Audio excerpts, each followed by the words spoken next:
Hai, apa kabar semuanya? Semoga kabar Anda baik-baik saja.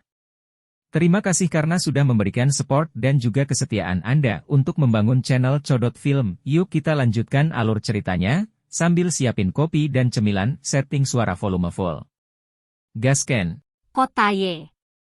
Pintu keluarnya adalah platform batu yang luas. Platform itu sepenuhnya dibangun dari bebatuan putih salju. Hal yang paling mengejutkan adalah platform batu ini tingginya hampir 100 meter. 10 pilar batu besar menopangnya hingga setinggi itu. Pilar-pilar batu yang menopang platform batu itu seperti pilar-pilar yang menopang langit.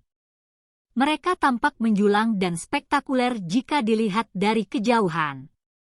Ruang di atas panggung batu ini sangat jauh berbeda dengan tempat lain. Itu tampak sangat berantakan. Ruang besar itu sangat terdistorsi dengan beberapa retakan hitam pekat yang samar-samar menyebar keluar. Cahaya perak akan keluar dari ruang yang terdistorsi ini. Cukup banyak orang yang akan terlempar keluar setiap kali cahaya perak muncul. Setelah itu, mereka akan mendarat di platform batu di bawah. Tempat ini adalah titik transit wormhole. Cahaya perak lain bersinar di ruang terdistorsi itu. Sosok kurus muncul dari dalam. Dengan segera, kakinya menekan ke udara saat dia perlahan mendarat di platform batu. Sosok manusia ini, yang telah dimuntahkan dari ruang yang terdistorsi, secara alami adalah Xiao Yan, yang telah bergegas dari kota Tianhuang. Setelah mendarat di tanah, dia menghela nafas dan mengalihkan pandangannya ke sekeliling. Kejutan tanpa sadar muncul di matanya saat melihat platform batu yang menjulang tinggi ini. Apakah ini wilayah tengah?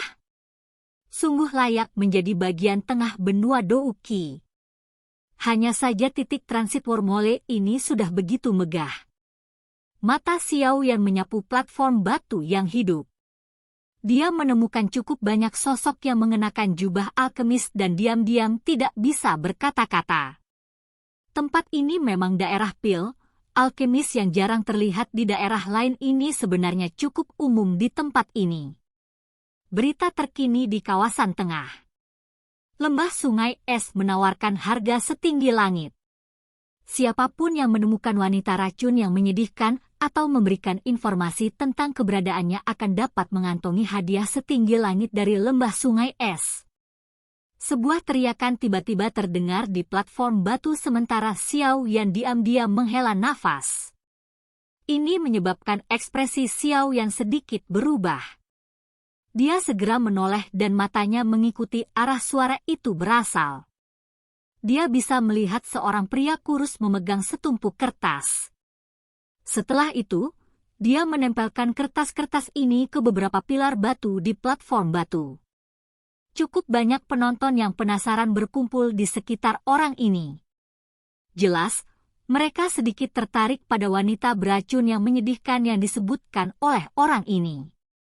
Ekspresi Xiao yang sedikit suram.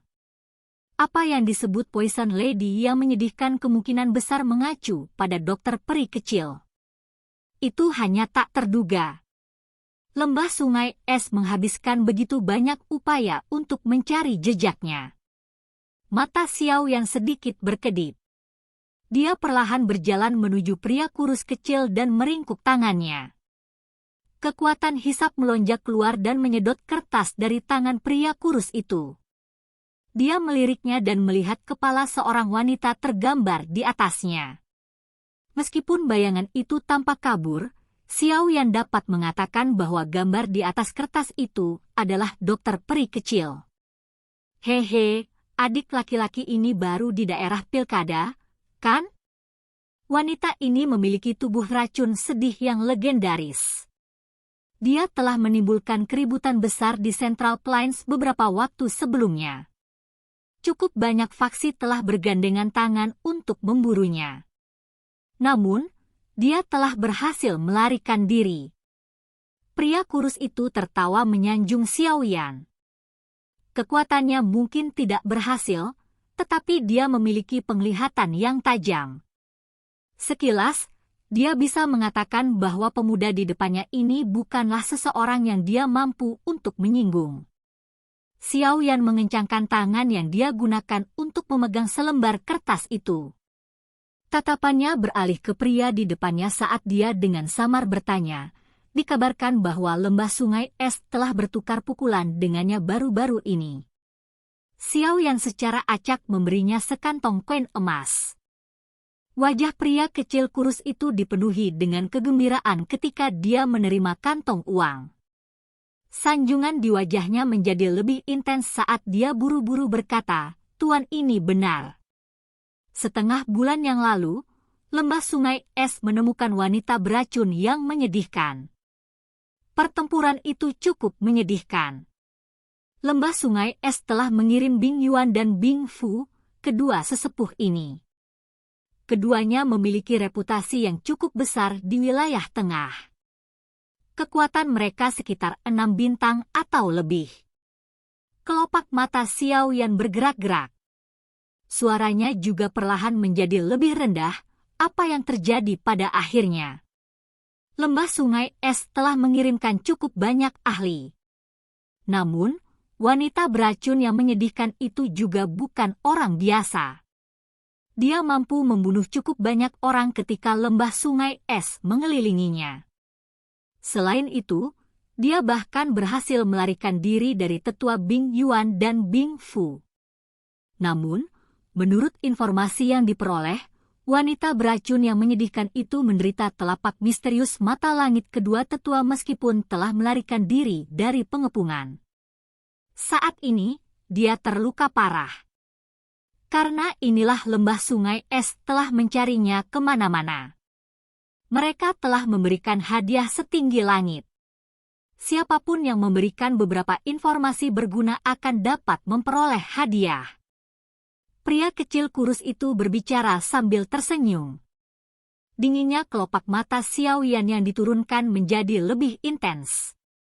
Dia perlahan berkata, di mana tempat lembah sungai es mengelilingi wanita beracun yang menyedihkan saat itu. Aliran dewa yang jatuh di utara. Namun, tempat itu pada dasarnya telah dikelilingi oleh orang-orang dari lembah sungai es. Mereka curiga bahwa wanita beracun yang menyedihkan itu tidak melarikan diri terlalu jauh.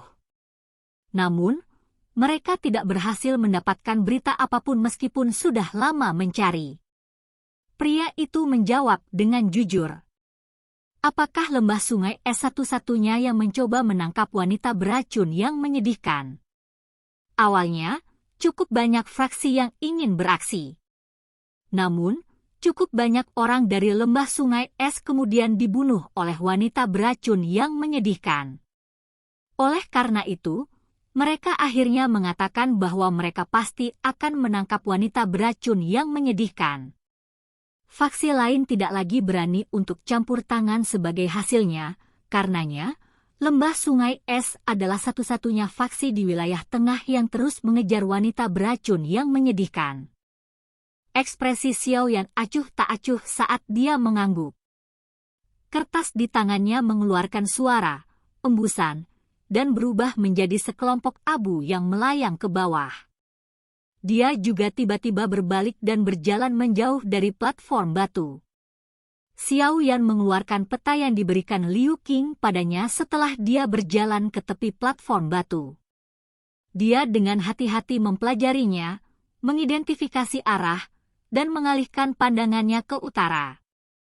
Dia dengan lembut bergumam pada dirinya sendiri, terlepas dari apakah itu kota Ye atau aliran dewa yang jatuh, keduanya berada di arah ini. Namun, kota Ye lebih dekat. Saya harus bisa mencapainya dalam waktu 1 hari. Sepertinya saya harus meningkatkan kecepatan saya.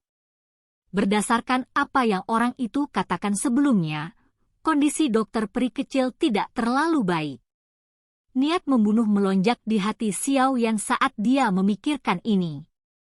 Dengan kekuatan dokter peri kecil, dia paling banyak bisa bertarung dengan Dozong bintang 6 bahkan jika dia membuka segel tubuh racun yang menyedihkan. Dia pasti tidak akan cocok dengan pihak lain jika mereka memiliki 2 Dozong. Lembah sungai es ini sepertinya telah menggunakan semua taktik mereka untuk menangkap dokter peri kecil. Lembah sungai es, jika terjadi sesuatu padanya, aku yang kecil akan menjadi musuh yang tak bisa didamaikan denganmu. Niat membunuh melonjak dalam mata hitam pekat Xiaoyan. Kakinya tiba-tiba menginjak tanah dan tubuhnya melayang ke langit. Segera, itu berubah menjadi cahaya warna-warni yang mengalir ke langit utara dengan cara seperti kilat. Kota Ye tidak terlalu jauh dari posisi Xiaoyan. Itu hanya perjalanan sehari atau lebih. Namun, Xiaoyan berhenti sejenak ketika dia menemukan beberapa kota di sepanjang jalan karena dia perlu mengumpulkan Beast Flames. Harus dikatakan bahwa Pil Region layak menjadi tengah wilayah Central Plains atau bahkan benua Douqi. Hal-hal jauh lebih mudah ditemukan di tempat ini dibandingkan dengan lokasi lain. Tentu saja, prasyaratnya adalah seseorang membutuhkan uang yang cukup atau sesuatu yang diminati pihak lain. Xiaoyan telah berhenti di lebih dari 5 kota di sepanjang jalan. Akuisisi secara tak terduga berlimpah. Dia telah memperoleh 12 Beast Flames dan juga telah menemukan cukup banyak bahan yang dia butuhkan untuk memperbaiki tubuh. Pengalaman berharga ini menyebabkan ekspresi suram Xiaoyan menjadi sedikit lebih santai. Xiaoyan juga memanfaatkan sepenuhnya waktunya selama perjalanannya untuk memperbaiki semua Beast Flames yang dia peroleh, kecuali yang unik yang dia simpan untuk kegunaan lain, ke dalam tubuhnya. Setelah itu, dia secara bertahap menggabungkan mereka ke dalam benih api, Life Transforming Flame, memungkinkan benih api untuk berkembang dengan cepat. Pada saat Xiaoyan menggabungkan Beast Flame terakhir ke dalam benih api, sebuah kota hijau tua yang sangat besar samar-samar muncul di cakrawala yang jauh. Kota ini terletak di dataran datar. Lingkungan kota dipenuhi dengan hutan hijau yang subur. Banyak jalan lebar terbentang dari hutan dan membentang ke cakrawala.